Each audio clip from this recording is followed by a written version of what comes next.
Hey guys, it's me, Ninja Gaming Leader here today, and there is a lot of stuff that I have to cover. And plus, this is a story time about a veteran, Carlos Hathcock, one of the greatest snipers that has ever lived and fought in Vietnam. I'm gonna be telling you guys where he's from and when he was born and the stories of him, since it's Veterans Day. But here we go. Carlos Norman Hathcock II. May the 20th, 1942, February the 22nd of 1999, was a United States Marine Corps USMC sniper with a service record of 93 confirmed kills. Hathcock's record and extraordinary details of the missions he undertook made him a legend in the U.S. Marine Corps. He was honored by having a rifle named after him, a variant of the M21 dubbed the Springfield Armory, the M25 White Feather. For the nickname White Feather, given to Hathcock by the North Vietnamese Army, NVA. Hathcock was born in Little Rock, Arkansas on May the 20th, 1942. He grew up in rural Arkansas, living with his grandmother. After his parents separated while visiting relatives in Mississippi, he took to shooting and hunting at an early age, partly out of necessity to help feed his poor family. He would go into the woods with his dog and pretend to be a soldier and hunt imaginary Japanese with the old Mauser with his father bought him from World War I. He hunted that early age with a .22 caliber, a J.C. Higgins, a single-shot rifle. Hathcock dreamed of being a Marine through his childhood, and so on May the 20th, 1959, at the age of 17, he enlisted the U.S. Marine Corps. Hathcock married Jo Winton on the date of Marine Corps. Birthday on November the 10th of 1962, Jo gave birth to his son, whom they named Carlos Norman Hathcock III. Before deploying to Vietnam, Hathcock had won shooting championships, including matches at the Camp Perry and Wimbledon Cup in 1966. Hathcock started his deployment in Vietnam as a military policeman and later became a sniper after Captain Edward James Land pushed the Marines into raising snipers in every platoon. Land later recruited Marines who had set their own records in sharpshooting. He quickly found Hathcock, who had won the Wimbledon Cup, the most prestigious prize for long-range shooting at Camp Perry in 1965. Confirmed kills. During the Vietnam War, Hathcock had about 93 confirmed kills of the North Vietnamese armies and Viet Cong personnel. In the Vietnam War, kills had to be confirmed by acting third party who had been an officer beside the sniper spotter. Snipers often did not have any action third party present, making confirmed difficult explaining, and the target was behind enemy lines. As was usually the case, Hathcock himself estimated that he had killed between 300 to 400 enemies. The personnel during his time in Vietnam. Yeah, he didn't have those confirmed kills because he didn't have anyone there to confirm the kills, because there was people that had to confirm your kills that was with you. Like rangers, people that range out your your gun when you're trying to find the range on where the enemies are, like the Vietnamese. Confrontations with the North Vietnamese snipers. The North Vietnamese army did not like Hathcock at all. Like, they wanted him dead. But the Vietnamese army placed a bounty of $30,000 on his head for killing so many of their men. Rewards were put on the U.S. snipers by the NVA. That's the North Vietnamese, but typically range from $8 to $2,000. I don't know how much $8 was worth back then, but I don't even know. They held a record for the highest bounty and killed every known Vietnamese marksman who sought after him. That was Jon Hathcock. Any sniper that came after him, he killed him. They never came back from it. Any counter snipers that came after Hathcock, Carlos, they legitimately didn't come back from trying to take him out. But there was one counter sniper that went after him. His name was sorry if I don't pronounce the name right. It's Du Quich Long Trang, translated as the White Feather Sniper. That's what he was translated as to the Vietnamese. His nickname, Hathcock, because of the white feather. The reason why they called him that is because he had a white feather in his hat he carried around. After a platoon of Vietnamese snipers was sent to hunt him down, White Feather and many Marines in the same area donned white feathers so they could deceive the enemy.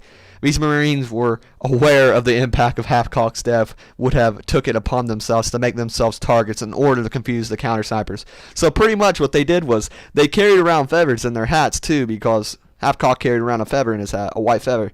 The reason why he did that was he's a crazy son of a bitch. He loved carrying a feather in his hat, so they know who he is. But the people in his platoon carried around feathers too, so he wouldn't get singled out. But one of Hathcock's most famous accomplishments was shooting an enemy sniper for the enemy's own rifle scope. Yes, hitting him in the eye and killing him. Hathcock and John Roland Burke, his spotter, were stalking the enemy sniper in the jungle near Hill 55, the fire base from which Hathcock was operating southwest of Da Nang.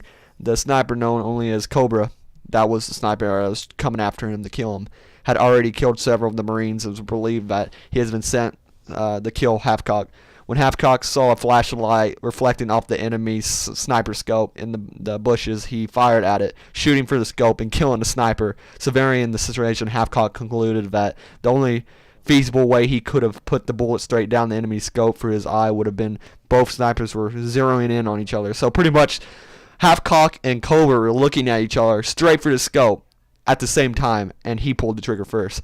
But at the same time, Hathcock fired first, which gave him only a few seconds to act. Given the flight time of rounds at long range, the sniper could have similarly killed one another. Hathcock took possession of the dead sniper rifle, hoping to bring it home as a trophy. But after he turned it in and tagged it, it was stolen from the army, or the armory. Not the army. Sorry, guys. A lot of pronunciations in my speech. But a female Viet Cong sniper platoon commander and era known as Apache. This girl was one crazy son of a bitch. Because of her methods of torturing U.S. Marines and South Vietnamese Army troops and letting them bleed to death, was killed by Hathcock. This was a major moral victory, as the Apache was terrorizing troops around Hill 55. So pretty much Apache was trying to go after Hathcock. Apache is this female Vietnamese sniper that would cut Marines up and let them bleed out on the field, so they have to come and save them, but she would pick them off. She was a really son of a bitch of a sniper.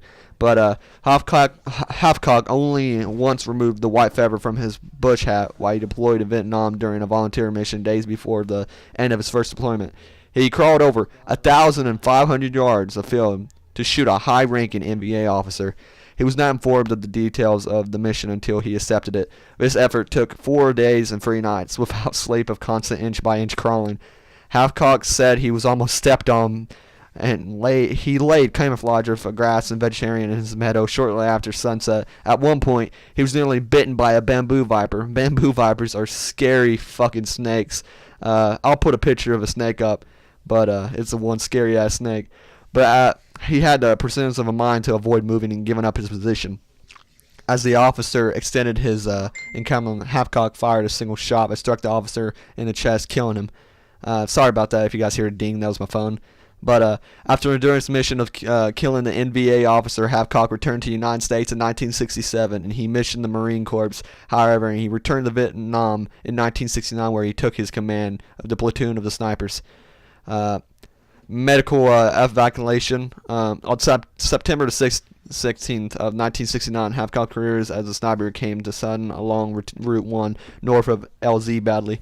When automatic, he was riding on an LVT-5 stuck on an anti-tank mine. Hathcock pulled 7 Marines from the flaming engine vehicle, suffering several burns. Some were third-degree burns to his face and trunk, arms, and legs. So pretty much Hathcock saved his whole half of his platoon, dragging them out of a burning vehicle just to save them all. He was like severely burned, but he received the medal of the Purple Heart nearly 30 years later. He received a Silver Star for the action. All 8 injured Marines were evacuated by the helicopter to a hospital ship. USS Response to AH-16 went to the Naval Hospital in Tokyo, and immediately to Burn Center of the Brooke Army Medical Center in San Antonio, Texas. After Vietnam War, after returning to the active duty, Hathcock helped establish the Marine Corps Scout Sniper School and the Marine Base in Cumberland, Virginia. Due to his extreme injuries and suffered in Vietnam, he was nearly constantly in pain, but he continued to dedicate himself to teaching snipers in 1975. Hathcock's health began to deteriorate. He was diagnosed with multiple sclerosis. He stayed in the Marine Corps, but his health continued to decline him. and just 55 days short of 20 years that he had made him eligible regular repayment payment. He received a permanent and disciplinary separation between the medical and discharge. He received 100% dividend pay. He would have received only 50% of his final pay grade had if he retired after 20 years. He fell into a state of depression when he was forced out of the Marines because he felt as if his service had kicked him out during the depression. His wife, Jo, nearly left him, but decided to stay with Hathcock. Eventually picked up the hobby of shark fishing, which helped him overcome his depression. So he loved to shark fish too. Hathcock was one crazy son of a bitch, but he was one of the greatest Marines that ever lived. Jon Hathcock passed away in 1995. Jon Hathcock was one hell of a Marine that fought in Vietnam. He'll be remembered. All people that fought in the war for our country will always be remembered in our hearts. If you guys want to pass this story along to anybody so you can remember Jon Hathcock as who he was as a Marine, you should always remember the people who fought for this country, no matter who they were or how they acted. They were the ones that kept this country safe. But that was the story on Jon Hathcock. Jon Hathcock was one crazy son of a bitch, and he kept this country safe by what he was doing in Vietnam. I'll be putting a picture of Jon Hathcock right up on the thing in a few seconds. I hope you guys enjoyed the video and everything, and that was Jon Hathcock right there. That was Carlos. I hope you guys enjoyed the story of him. I hope you guys enjoyed everything about it. I'm sorry if you guys couldn't understand most of the stuff I was saying. I have a speech impediment, and I'm really horrible at talking. But I hope you guys enjoyed, and have a good one. Make sure you like and subscribe, and remember, today's Veterans Day. If you have anybody in your family, thank them for serving. And if you see anybody out there that is wearing a uniform or is wearing a veteran hat, tell them thank you, because they did a part for this country. And goodbye.